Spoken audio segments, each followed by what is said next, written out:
दोस्तों, अब संसद में उठने वाला विपक्ष का जो शोर है वो भी थम जाएगा।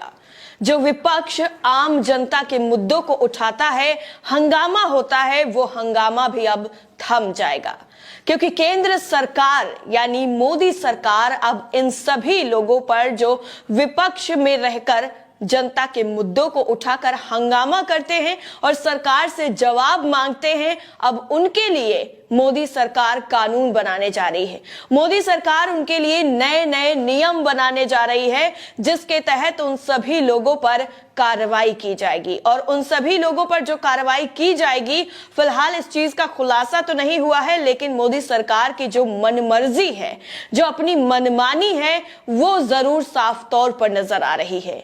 एक बार फिर से यही हुआ है जब विपक्ष की आवाज को दबाने की कोशिश मोदी सरकार की तरफ से की जा रही है। अब इस कोशिश के पूरे विरोध में क्या पूरा विपक्ष आएगा और ये जो नए कानून बनाए जा रहे हैं, जो थोपा जा रहा है नियम और कानून, इसके खिलाफ विपक्ष क्या वाकई पूरी तरीके से एकजुट होकर मोदी सरकार के खिलाफ कोई मोर्चा खोलने वाला है, उन पर हल्ला बोलने वाला है, ये देखना जरूरी होगा। लेकिन आपको बता दें कि अब जो है मोदी सरकार संसद या फिर विधानसभाओं में हंगामा करने वाले, सिर्फ और सिर्फ संसद इसमें शामिल नहीं है, विधानसभाएं भी शामिल हैं। इनमें जो भी सांसद या विधायक हंगामा करेंगे, उनके खिलाफ कार्रवाई के लिए नए नियम बनाने की पूरी तैयारी मोदी सरकार की तरफ से कर ली गई है। नवजीवन में एक खबर छपी है, उसके हेडलाइंस ही जो है साफ तौर पर यह बताती है कि विपक्ष की आवाज को दबाने की एक और कोशिश जो है वो सरकार की तरफ से की जा रही है। हंगामा करने वाले लोगों पर कार्रवाई की जाएगी। और ये सब कुछ अभी हाल ही में हुआ है। राजस्थान के जयपुर में दरअसल पीठासीन अधिकारियों के अखिल भारतीय सम्मेलन का आयोजन हुआ और इसी सम्मेलन में सदन में हंगामा करने वाले सांसदों और विधायकों के लिए मॉडल कोड ऑफ कंडक्ट बनाने, इसके अलावा न्यायपालिका को संवैधानिक मर्यादा का पालन करने और G20 के साथ P20 से जुड़े कार्यक्रमों सहित कुल मिलाकर के टोटल 9 प्रस्तावों को पारित किया गया है। यानी सबसे ज्यादा जो हाईलाइटेड रहा है वो यही रहा है प्रस्ताव जिस पर मंजूरी मिल गई है।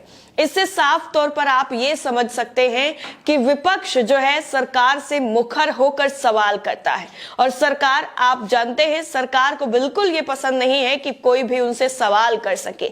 इसीलिए तो मोदी जी जब से पीएम बने हुए हैं तब से लेकर आज तक की एक भी प्रेस कॉन्फ्रेंस नहीं की गई। प्रेस कॉन्फ्रेंस अगर की जाती तो प्रेस कॉन्फ्रेंस में लोग उनसे सवाल पूछते, मीडिया उनसे सवाल पूछता, जनता के मुद्दे उन तक पहुंच पाते।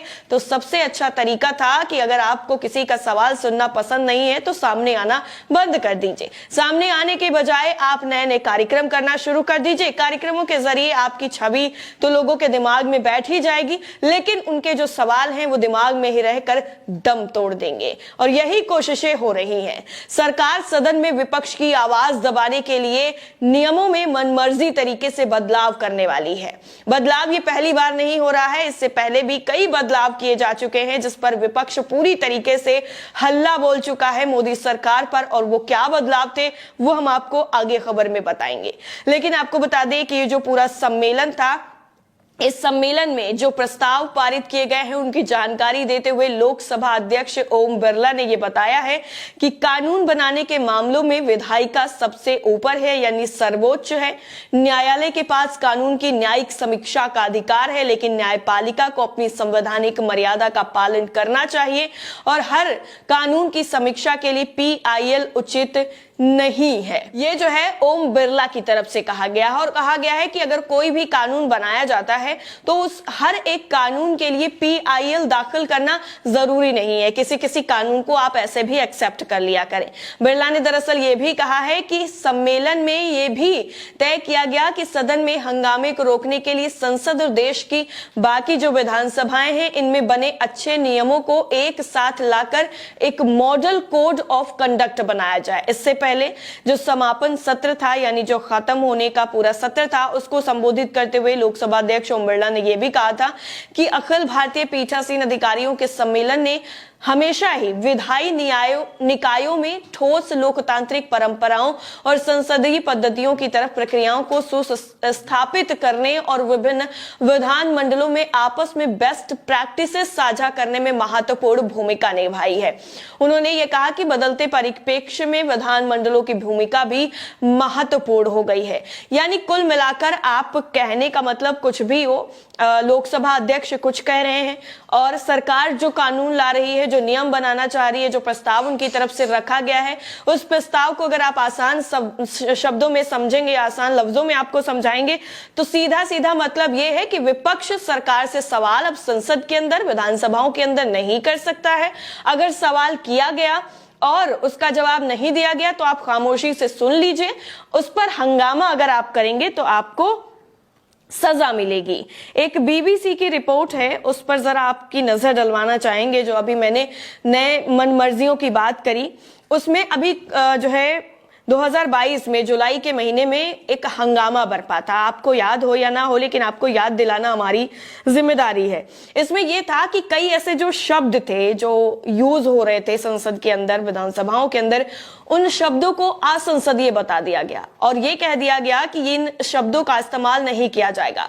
उस वक्त भी विपक्ष ने बुरी तरीके से सरकार को घेरा था, लेकिन सरकार ने यह कहते हुए कहा कि ये जो है हर साल इस तरीके से कुछ शब्द होते हैं जिनको शामिल किया जाता है। लेकिन जो जो शब्द थे उन पर अगर आपने गौर किया होगा तो वो ऐसे शब्द थे जो विपक्ष हमेशा सत्ताधारी पार्टी यानी बीजेपी के नेताओं के लिए और बीजेपी के लिए इस्तेमाल करता था। इसी वजह से हंगामा बरपा था। जिनमें जो शब्द थे उनको एक बार देख लीजिए।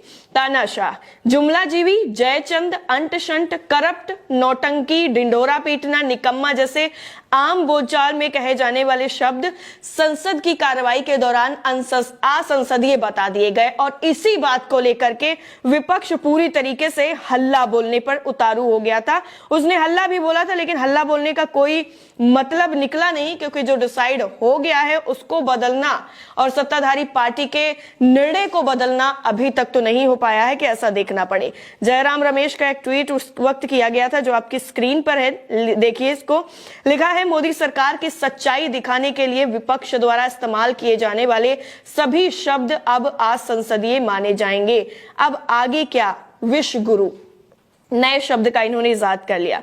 एक और अमर उजाला की खबर है, उसके मुताबिक भी कई बार ये आरोप लगाया गया कि सत्ताधारी पार्टी जो है वो अपने मुताबिक सारी चीजों को ढालना चाहती है। इसमें लिखा है कि छत्तीसगढ़ के सीएम ने केंद्र पर लगाए आरोप, कहा विपक्ष की आवाज दबाने के लिए जांच एजेंसियों का दुरुपयोग कर रही मोदी सरकार। कोई एक चीज नहीं है जिसको लेकर के मोदी सरकार पर निशाना साधा जाता हो।